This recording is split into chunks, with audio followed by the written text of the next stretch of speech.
Well, it's a great pleasure to be here and to be able to talk about this three worlds model, which appears in The Road to Reality at the end. I think, no, it's the beginning, that's right, because I have two of my books.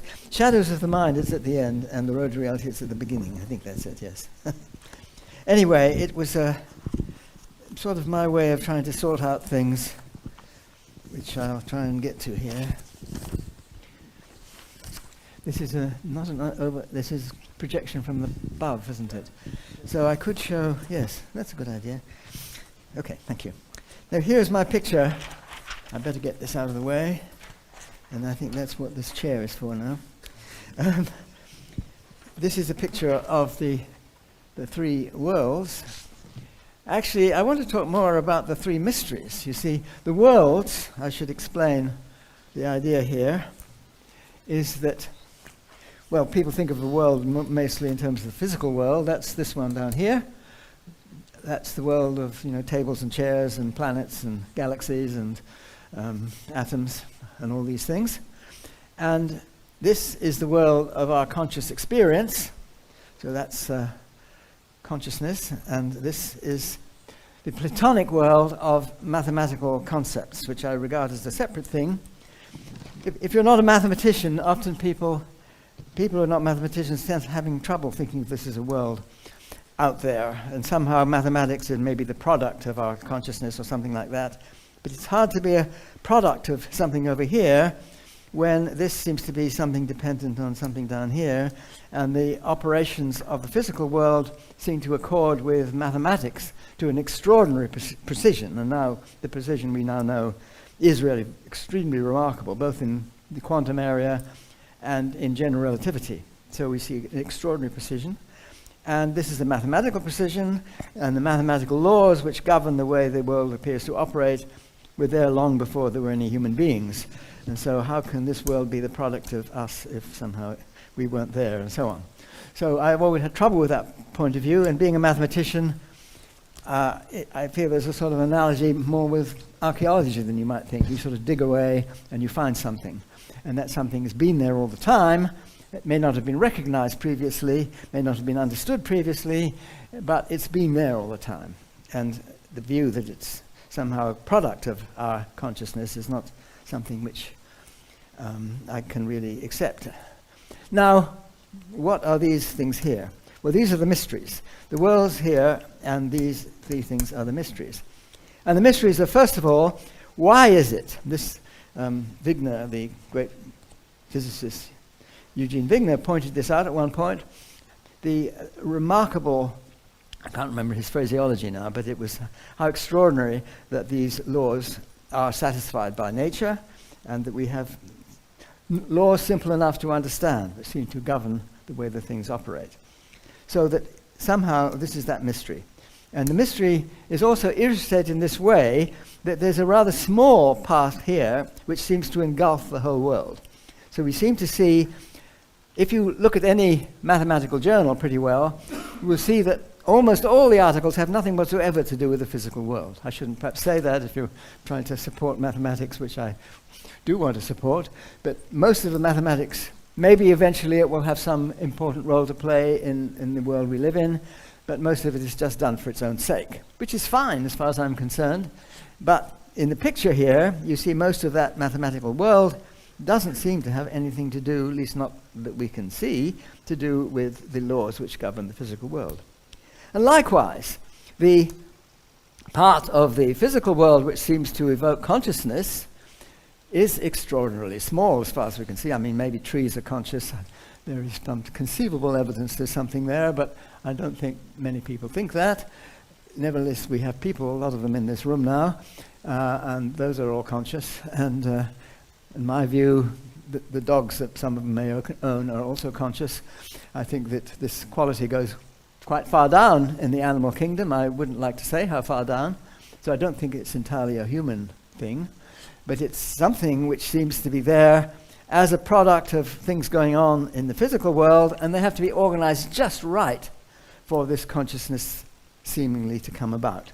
So it's a very tiny part of this physical world, which seems to be encompassing this whole of this world of mentality. And again, you might say, well, even a mathematician doesn't think of mathematics all the time. I can say from experience, I don't think of mathematics all the time. So it's only a small part of the mental activity which has to do with somehow accessing this world up here. So I've drawn this rather paradoxically, in fact a bit deliberately, and I think I put my picture down here somewhere. I'm not quite sure what kind of a projector this is, and if I put a blank thing up there, will it... oh dear, I don't see it. Never mind. I have a picture which... Is it stuck there? No, I don't know, I don't see it. Never mind. Oh yeah, here it is. Yeah. Does this work? No, it doesn't. Never mind. No, I didn't bring it.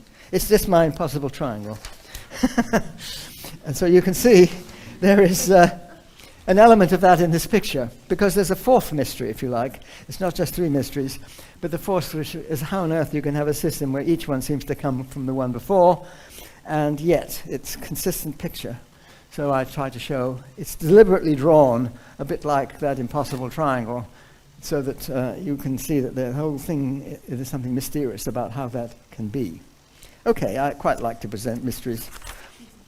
I should say sometimes people say, well, Popper already had three worlds. He did indeed, but one of his worlds was quite different. It was the world of culture. I forget which one of these he dispensed with in order to fit that in the picture, but they were sort of sequential, one after the other. So it's quite a different picture from this. I just thought I would mention that. Okay, now this picture also involves several of my own prejudices, points of view, I don't know what you'd say, because it's drawn in that way rather than in a way like this. You see, I have to have this the right way up, so is that the right way up? I think that way is, isn't it? So these are the same worlds, but I'm not necessarily suggesting that what happens in each world is completely determined by what happens in the previous one. So the physical world, for example, okay, we know these wonderful laws of physics, but maybe there are some other things going on which are not mathematical and come from somewhere else. Okay, perhaps this does not encompass the whole of this world. Likewise, maybe there are things in mentality which don't come about from the physical world. They can come from somewhere else. They're not products of the physical brains that we have, that there is something outside of all that, and this is not an uncommon view amongst people, so that does not encompass the whole of this world.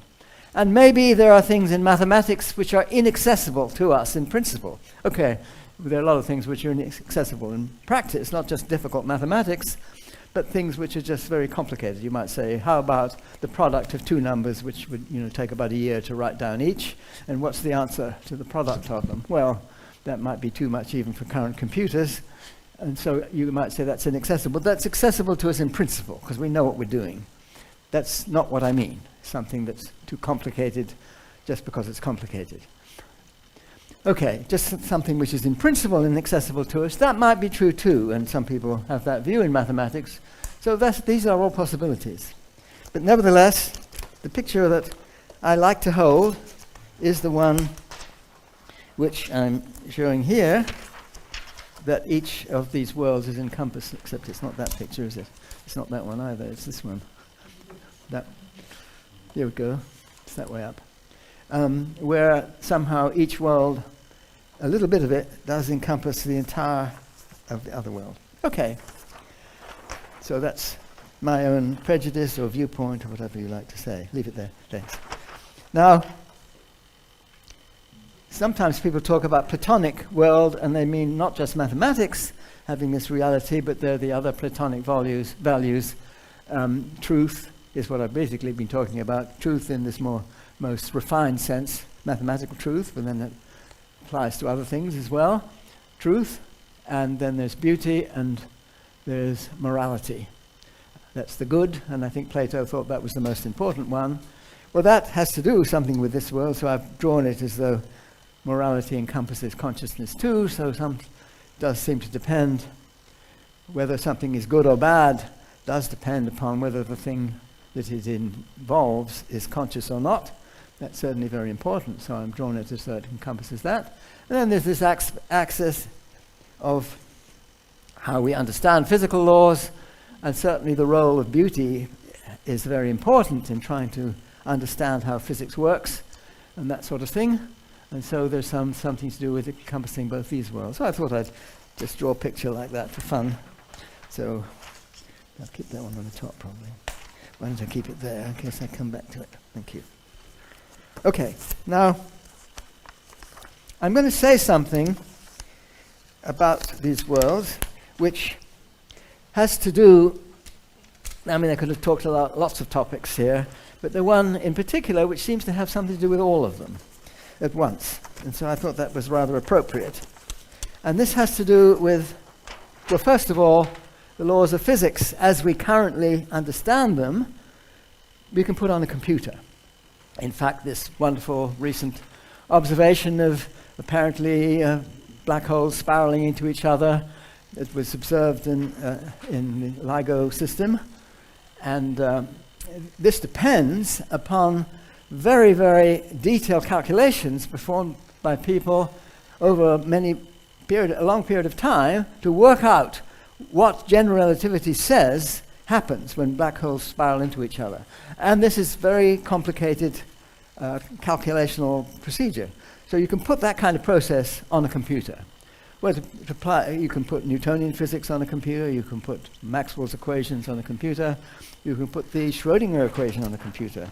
But I'm going to have a point of view which I say there is something going on.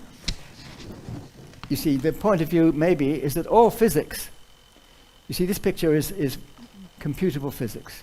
I'm going to say something about what's computable and what's not computable. That's an important issue here. But maybe the mathematical world of computable physics encompasses all the laws of physics. Or maybe it doesn't.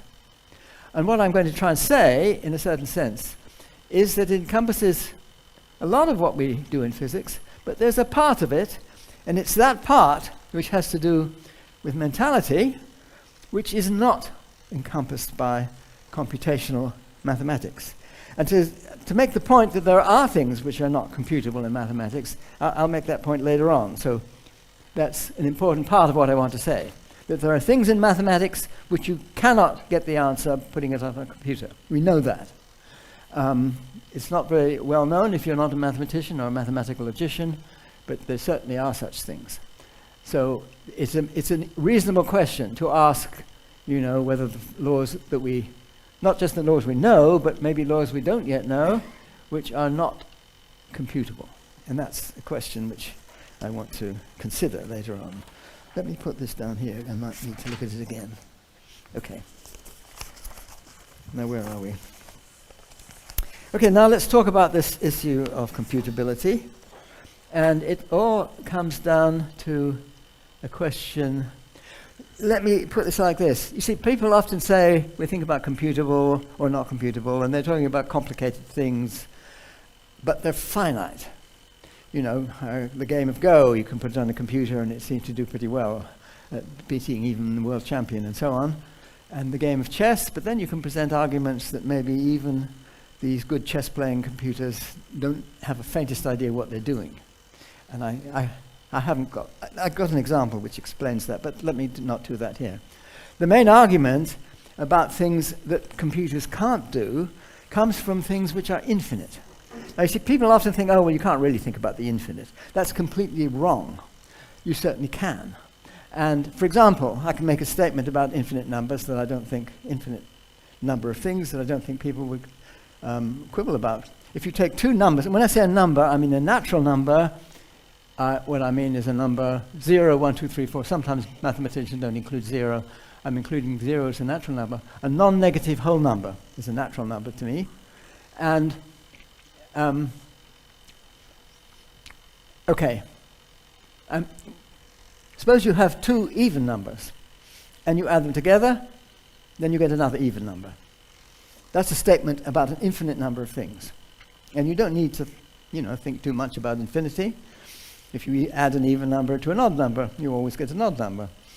That's a statement about an infinite number of things, which is not so hard to grasp. There are lots of much more complicated statements like this, which are very hard to grasp. But nevertheless, we can think about the infinite. And there's a way we learn at school, which is very familiar, which is called induction. if you have a proposition dependent on the number n, this is a natural number, one way of establishing that this proposition is true for all n is first of all to show that it's true for 0, and secondly, to show that if it's true for some number n, then it's true for n plus 1. That's ordinary mathematical induction. Two finite things that you can show. This establishes P of n for all numbers. That's the statement about an infinite number of things, and we can think about infinity in that sense. Okay, there are some much more obscure infinities that mathematicians talk about. I'm not going to worry about them here. Just, this is big enough for me. Okay, it's what's called first order piano arithmetic, piano logic, first order logic. If you combine this induction with the ordinary rules of logic, and that's the system. Okay, now the next point I want to make is this famous theorem of Gödel, and I'm going to give it in the form due to Alan Turing, basically, which is, suppose you have a set of rules. These are rules which you could put on a computer. And these rules are things which will, once you've gone through, chug, chug, chug, chug, chug, you feed in at the beginning, is this certain statement true or not? The example might have been the famous Fermat's last theorem that Andrew Wiles was able to show is true. There's an even simpler one to state, which is the Goldbach conjecture, that every even number greater than 2 is the sum of two prime numbers. Never been proved. There's a slight variant of that which has been proved, but that one has never been proved. But the statements of that kind, statement about an infinite number of things, is it true or not? And a way you might prove that is to have a system of rules R, which you could put on a computer. And the computer chugs away, and if it comes out with an answer that says yes, then it's true. If it comes out with the answer no, then it's false. If it keeps on chugging forever, you don't know. Okay. Now that's the way these algorithms work. Now the important thing is, how do you know to trust R? You say, well, you have to look at the rules. You say, well, look at the first one. So, yeah, that's pretty obvious. Second one, yeah, I can understand that one. Third one, I'm not sure. Yeah, it's okay.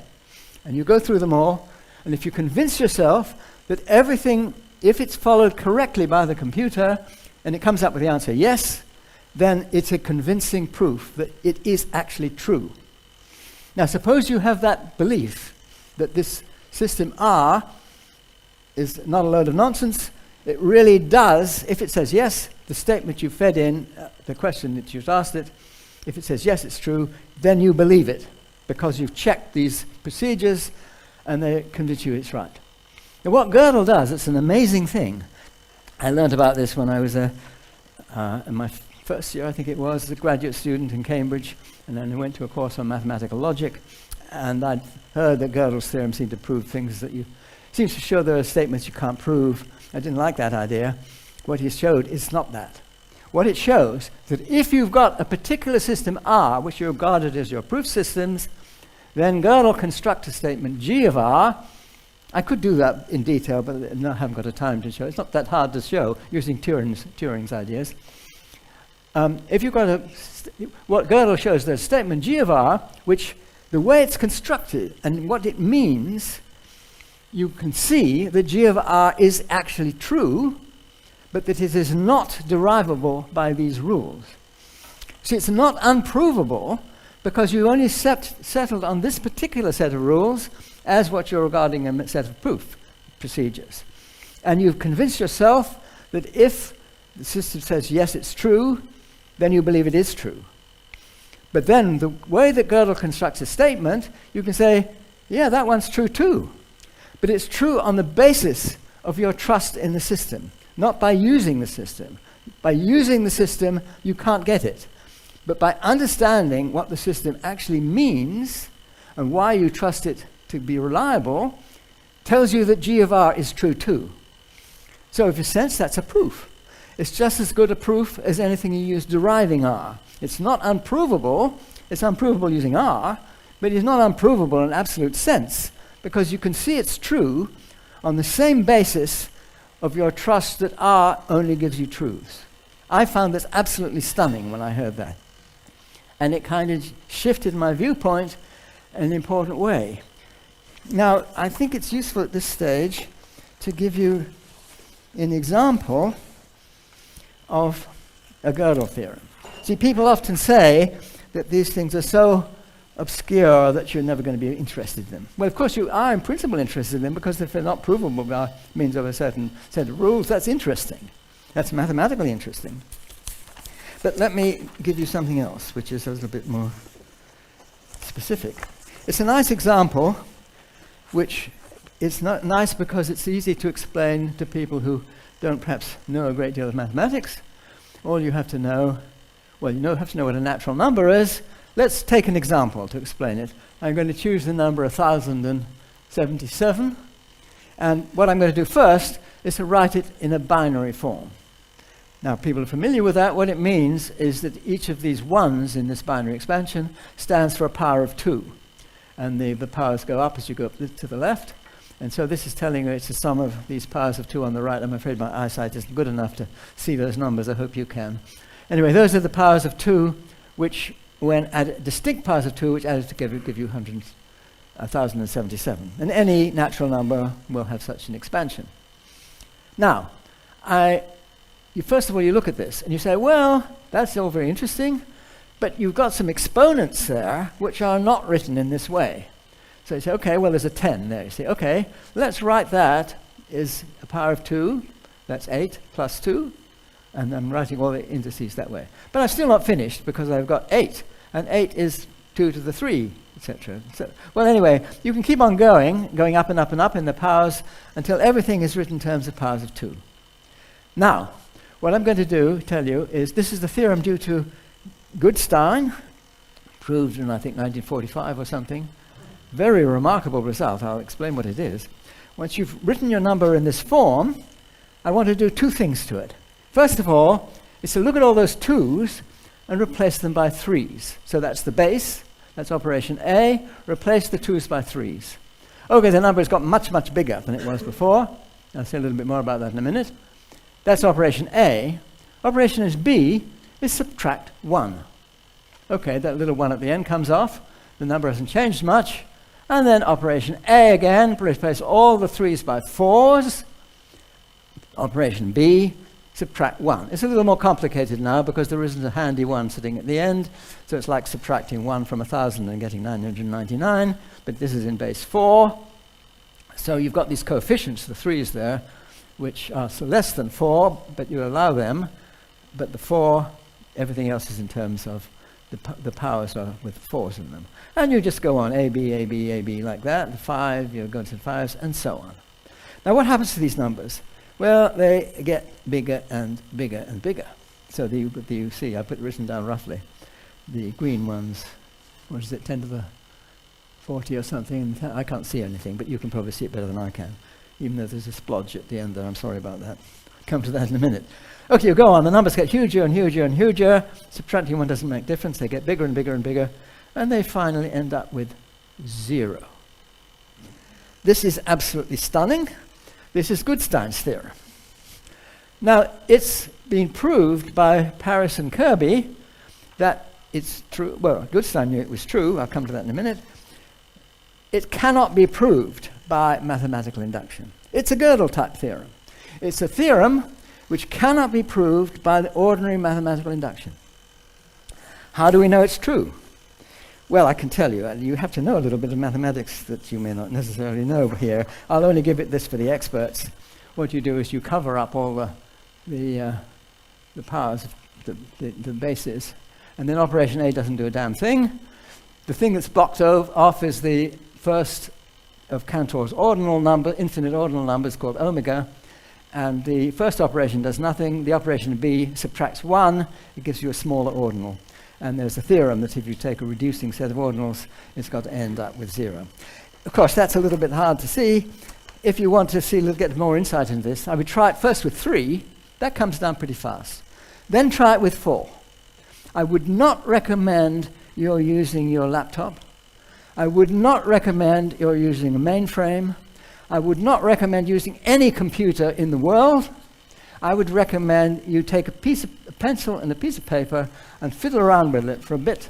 And ultimately, you can probably convince yourself that with 4, it really will eventually come down and go to 0. So this is the hare and the tortoise to beat all hares and tortoises. The tortoise wins. It takes an age for the tortoise to win, but it does win. Okay, it's a lovely example. But, okay. What's the point here that I'm trying to make? Well, it's possible to see that comes down. But now you see, what I'm trying to say is that the way we understand things in mathematics, and I would say more generally than mathematics, but you see people, why don't you talk about other aspects of consciousness? Well, I don't, only because mathematics and mathematical understanding is something which I believe one can see is not computational. And that's a very specific case, and if you can show that's not computational, that opens the floodgates. Other ways of thinking, all sorts of them, I believe, are not the product of a computation. And you can use the Gödel argument to show that you can see beyond it, whatever it is. But then there's a little catch, you say. Well, the Gödel argument only works if you know what that algorithm is. Now, I've gone through in my book, Shadows of the Mind, to talk about these things in a very complicated way. I think doesn't have to be that complicated.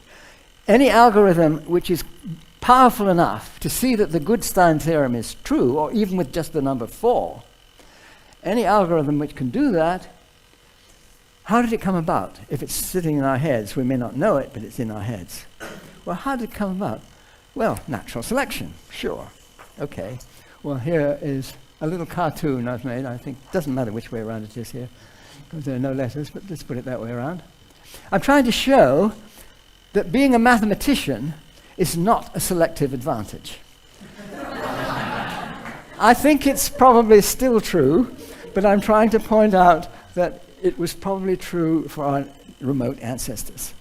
Now you see here, here's the mathematician in the foreground, and you can see he's about to be devoured by the saber-toothed tiger. He's lost in his proving it. There's a little joke about what their theorem is, but I won't go into that now.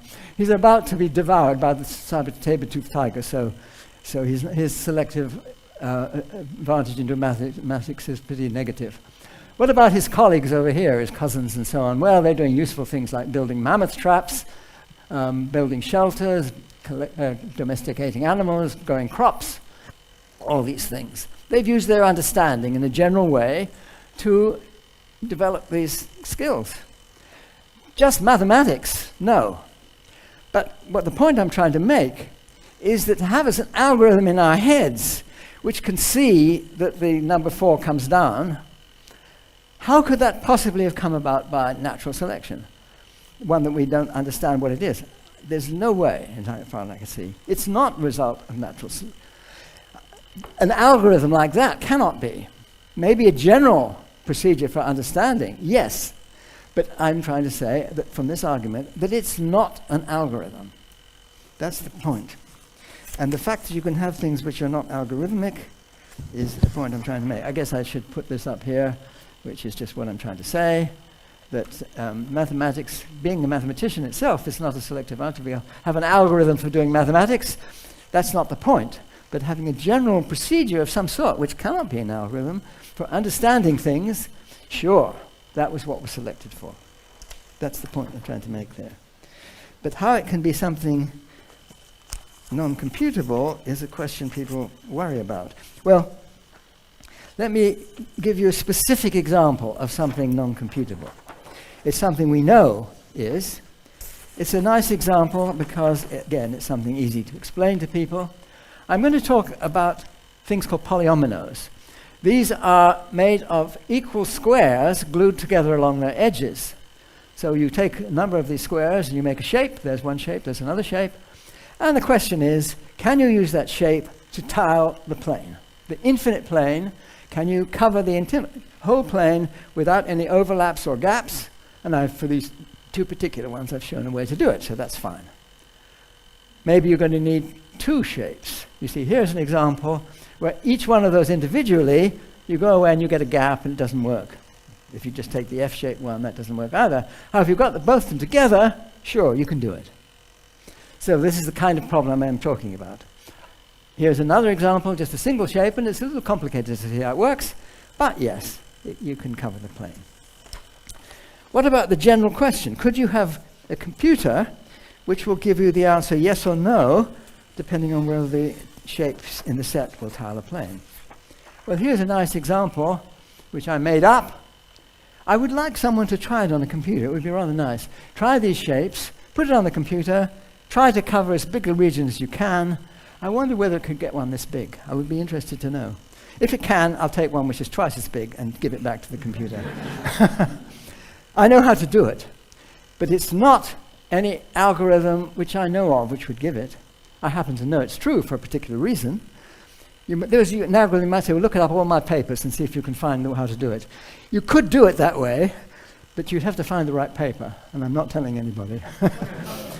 But that's not the kind of algorithm we're talking about. How do you actually decide whether a set of shapes like this will tile a plane or not? Well, it's been proved, this is the theorem, that there is no algorithm which will answer yes or no to this problem. And that's a proved mathematical statement. There is no computational algorithm. If it was a repeating pattern, like the ones I just showed you originally, yes, you could get an algorithm for that to say, yes, is there a repeating algorithm or is there not? But this is not one. This is a non-repeating pattern. Okay. Now that's just mathematics. Now what I want to say here is, how about the physical world? Because I'm trying to say, the argument is, if beings like ourselves can somehow have this quality of understanding, which I regard as a manifestation of consciousness, it's a very particular manifestation, and there are lots of others. It's the only one I can see clearly how to say something about what can be going on in a conscious mind. That a conscious mind has to be dependent on some non-computable things in the world out there. So I'm saying out there in the world there is something non-computable. What is it? Well, we know from, for example, the LIGO things, these general relativity, they can do very, very good calculations and see what happens when black holes spiral into each other. Okay, there's a little problem about accuracy and how close can you get, and you're dependent on a continuum rather than discreteness and so on. But I don't think that's important. It's a question which one might raise, but I don't think it's important. General relativity you can put on a computer. Newtonian physics you can put on a computer. Maxwell's equations. Quantum mechanics, what about that? Well, you can put the Schrödinger equation on a computer. It's a bit difficult because you have to put lots and lots of parameters in and so on. But yeah, you could put it on a computer too. So where's the catch? Well, the catch has to do with this. This is a picture I drew. I was asked to give a lecture in Odense in Denmark because I can't remember, was it the bicentenary of Hans Christian Andersen was coming up, and they asked me to give a talk. And I thought, what on earth are they asking me for? I'm not an expert on fairy tales, I hope. That's not what I think. But then I thought, yes, I did write this book called The Emperor's New Mind, which was a play on the Emperor's New Clothes. And I didn't want to use that, I had to think of another one. So I thought of the Little Mermaid, because I was worrying about the foundations of quantum mechanics, and I thought she illustrated that quite well. In my lecture in Odense, I did talk about, people know about Schrödinger's cat. Well, I had a Schrödinger's mermaid, which fitted in rather well into the story, because the sun comes up, you see, she's with the first ray of light that hits the mermaid, and she gets killed. So I thought, well, let's put a little mirror in between so that the photon gets reflected up into the sky. Well, that's all right, then she's not killed. But suppose that mirror is a half-silvered mirror or beam splitter. Then the photon is split into two, and so she's half dead and half alive. And so she's a Schrödinger's mermaid. But this is not the point I'm making here. It's a different one. So what point am I making here? Well, you see, the top part of this picture represents classical physics, where you've got things, or discrete things, separate from each other, behaving according to sort of Newtonian kind of way, and yeah, that's classical physics. The bottom part represents the quantum world with all these strange, unfamiliar creatures creeping around down there, all tangled up with seaweed and entanglements and things like that. And what's the mermaid doing? Well, the mermaid spans the two. Her tail, of course, is in the sea, and the rest of her is up on the top. And she represents, you see here, there's a quantum world that represents U, unitary evolution. Classical world is C, the classical world. And she represents R, the reduction of the quantum state. You see, quantum theory consists of two parts. One is the Schrödinger equation, which evolves away, chugs away, tells you what the state does, and then you make a measurement, and it does something quite different. And it's a huge puzzle. People regard it as a problem of understanding quantum mechanics or interpreting quantum mechanics or something. My view is different.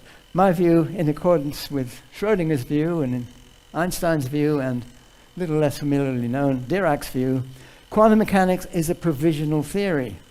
And we need a better theory which tells us when things become in some sense macroscopic and then start to behave according to classical physics. And it's not coming from quantum mechanics that we understand it. There's something new we need. And the new thing is this thing that the mermaid represents. Not only does she feel both worlds, but she is mysterious. And there is something new about physics which we need to know, which I represent by the letter R. That's the reduction of the quantum state. Can somebody tell me how little time I've got left? Probably negative by now. How much? About 10 minutes. Oh, 10 minutes. That's loads. I see. I'll see what I can do. Yes. Well, look, you see, I only sketch it. My point of view, you see, people often talk about combining general relativity with quantum mechanics. They talk about quantum gravity. I think I made a big mistake in my book, The Emperor's New Mind, calling what I mean correct quantum gravity. I think that's a bad terminology. It's not quantum gravity. It's gravitational quantum mechanics. See, quantum gravity is looking at how quantum mechanics affects space-time structure, and in order to test this experimentally, you probably need an accelerator the size of the solar system to get energies high enough to probe the tiny little distances, which are 10 to the minus 33 centimeters, 20 orders of magnitude smaller than the proton. So that's a real challenge. But the other way round, how does general relativity affect quantum mechanics? Well, you see, I don't know if I need to trouble you. This is a picture of quantum mechanics, if you want. Perhaps I should say this. It's just a rapid description. Here we have a machine which is ejecting photons and two detectors, and this is a beam splitter, a half-silver mirror. The photon is either here or it's detected there. But if I put two of them and I go through an interferometer, then you find it's always detected here and never here. This illustrates the particle-like behavior of photons, this is the wave-like, and you have this thing about superposition. That's the key point. In quantum mechanics, if you have a thing A, which might happen, that's the photon going one way, B, which might happen going the other way, then you've got to consider a state which involves both at once, and that's the way you get it coming out just one way, and that's the way it works. And you have these complex numbers and so on and so forth. I don't want to go into that here because there is a limit on time. It's all great fun and important, and that's quantum mechanics. But the thing is, it's got two procedures. One is unitary evolution, that was under the sea in the mermaid picture. That is the evolution of the state, which is the Schrödinger equation. It preserves these superpositions. The superpositions persist. And then there's R, which is what happens somehow when a measurement is made and it flops over to one or the other. And that's the big mystery. Why do you have these two incompatible procedures in standard quantum mechanics? Okay, what I'm trying to say is that this is something which maybe we can gain some insights into if we look at the foundation, not of the quantum mechanics, but of general relativity. This goes back to Galileo, and here we imagine him, probably didn't do it, but it doesn't matter, a big rock and a little rock from the top of the Leaning Tower of Pisa, and they drop together. He'd say, okay, we know about air resistance, that one was a feather and so on. He knew about all that stuff. It's not that. The big rocks and the little rocks will fall together, and here is a picture of a little insect sitting on the big rock, and as far as the insect's concerned, during the falling, there is no gravitational field. And we know that now in terms of astronauts floating in space. The Earth is right there. The astronaut doesn't care about the Earth particularly. Well, it's nice to look at, but the Earth's gravitational field is cancelled out by the motion of the astronaut. It's as though there was no gravity. Okay, that's the way general relativity works. Now, what about trying to put them together? And this is where you do start to run into problems. And here I have a little bit of a thought experiment. I'm going to imagine that we do a quantum experiment on a tabletop. And it's a very delicate quantum experiment where we want to take into consideration the Earth's gravitational field. Now, how do you do it? Most quantum mechanics people would say, there's the obvious, we just put a term in the Hamiltonian, forget what that means, but it doesn't matter. A term in the Hamiltonian to represent the gravitational potential, chug away in the normal procedure, and you get your answer. Okay, that's standard quantum mechanics. But then Einstein comes along and says, no, you shouldn't do it that way. The gravitational field is not a force. You shouldn't put another term in the Hamiltonian like that. What you should do is to consider that you have a freely falling frame, you imagine your experiment done in that frame, and then you transform back. Okay, we'll do it. That's the first one is the Newtonian perspective. The second is the Einsteinian perspective. And you do it carefully. And you see there's not much difference. The only difference is what's called a phase factor. The two wave functions, the two state vectors, are almost the same in the two procedures. They only differ by this phase factor thing, which if you ask a quantum mechanics person, they'll say, oh, well, it doesn't matter, phase factor doesn't matter a hoot, it's just the same. It's not quite the same. You look carefully at the phase factor, and you see there's a t cubed in there. T is the time. That's bad news, because this means that the two systems are in a what's called different quantum field theory vacuum. That's a technical point, which I don't want to elaborate upon, but technically speaking, that these are different quantum mechanical systems. Doesn't matter, because you can choose one or the other. As long as you stick to it, you get the same answer. Now, here's the problem. Suppose it's not the Earth's field you're worrying about, but you've got a lump of thing sitting as part of your apparatus, and that is put into a superposition of being here and here, and now you are in trouble, because using the Einsteinian perspective, you get one vacuum for one, and you get the other vacuum from the other, and the rule is thou shalt not make superpositions in different vacua. That's not allowed. So you're stuck. You really can't do it in accordance with the Einsteinian perspective. Okay, we shouldn't stop there, just say you're stuck. So you don't stop there. And what you do is you look a little more carefully and see how big the problem is. This is just another picture giving the same thing as I said before. You see how big the problem is. I'm not going to labor on this because I think I want to just move forward. And you can measure the size of the problem. And the size of the problem is a sort of energy uncertainty in the whole situation. And an energy uncertainty, when you think back about Heisenberg and you say, what's an uncertainty relation in Heisenberg? If you've got an energy uncertainty, that's related to a time uncertainty.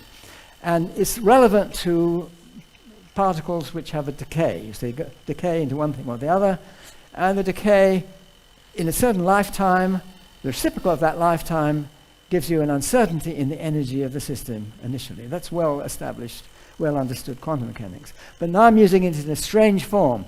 The lump being in one location or in the other, this is just a specific calculation one does, it can be here and here at the same time. And what I'm saying is that there's certain energy uncertainty in this thing, which you get from the argument I was just talking about, which I'm calling EG. And this EG tells you, the reciprocal of it, tells you a lifetime of this superposition. What do I mean by lifetime? It decays into one or the other. So rather than remaining in a superposition, so the dead cat and the live cat being dead and alive at the same time, that system decays into a dead cat or a live cat in a time that you can calculate using this formula.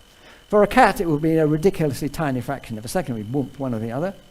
For a lump, depends on how big the lump is. And this is the sort of formula you get. This is just a Newtonian calculation, which I don't have time to go into, but I thought I'd just show you to show there's real calculations there. Now here's a way of interpreting it, which I rather like. You see, this is a space-time picture. You have to get used to the idea. Of course, to have a space-time picture, you've got to throw away a few dimensions. So I've thrown away 2 space dimensions. Time is going up this way. Space is going along this way. There should really be 3 dimensions this way. And this is a little bump in the space-time. The bump is due to the lump being in one location. Now it evolves, so the lump goes 2 ways. The space-time starts to bifurcate. And then you try and estimate as how bad is this bifurcation. So you do an integral about over this region. If it's small spatially, then it can be a long time temporally. If it's large spatially, then it's a short time.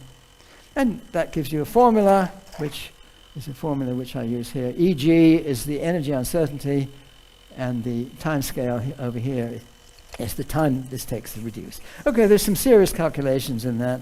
And there are experiments which have been going on for a while and others which are starting to go on. And I think it could well be that in the next few years we'll have an answer to this. It's still not known. It's just sort of on the borderline of what one can test with current technology.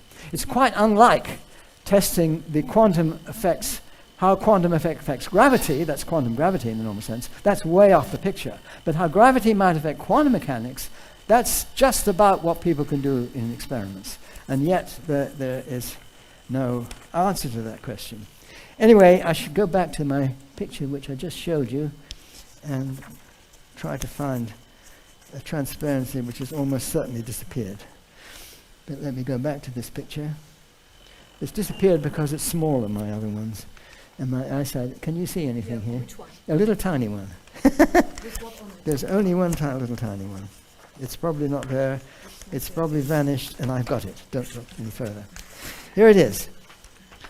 This is the picture.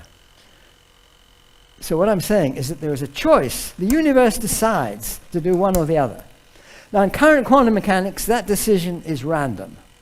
Now, what I'm trying to say is that there's something more to this decision, that it's non-computable, and it's connected with our conscious understanding. So this scheme, which I developed sort of with Stuart Hameroff, who has an idea of how it might work in the brain, bringing in things called microtubules. I'm not talking about that here. Could be microtubules, it could be things like clathrins or other substances. It could be to do with nuclear spins. It could be to do with all these things. But something subtle going on in the brain which maintains a quantum superposition for so long that when it reduces to one or the other, well, you see, what the idea is that when this reduction happens, that's accompanied, in our theory, by a moment of proto-consciousness. So there is each time this reduction takes place, it's going off in the air all the time, everywhere, but in a way which is incoherent. And so those elements of proto-consciousness are taking place when there's enough mass movement to reduce the state, but it's incoherent. If somehow you could gather it all together in a way which makes sense, then that's what we consider consciousness comes about. So consciousness in this view is somehow orchestrated. OR stands for this reduction, objective reduction of the state. That's the OR taking place here, objective reduction. It's a nice acronym because OR means or, one or the other. So that one or the other happens, not just the superposition, it becomes one or the other. And it does it in a time scale you can calculate from the formula I gave before, but how you apply that in the brain is a great problem. But maybe there are things which preserve themselves coherently for long enough so that when this happens, it can be interpreted in some way as a conscious experience. Anyway, that's the idea, and it does, as I say, relate the three different mysteries. We've had the mysteries, as I say, of the relationships between the three worlds, and I started off with this mystery, how we understand mathematics. Then there was this mystery about how the mathematics relates to the operation of the physical world. And then what does that have to do with conscious experience? So I rather thought this example was a good one to present here because it does bring this picture as a whole into perspective, and I hope it's helpful. Thank you very much.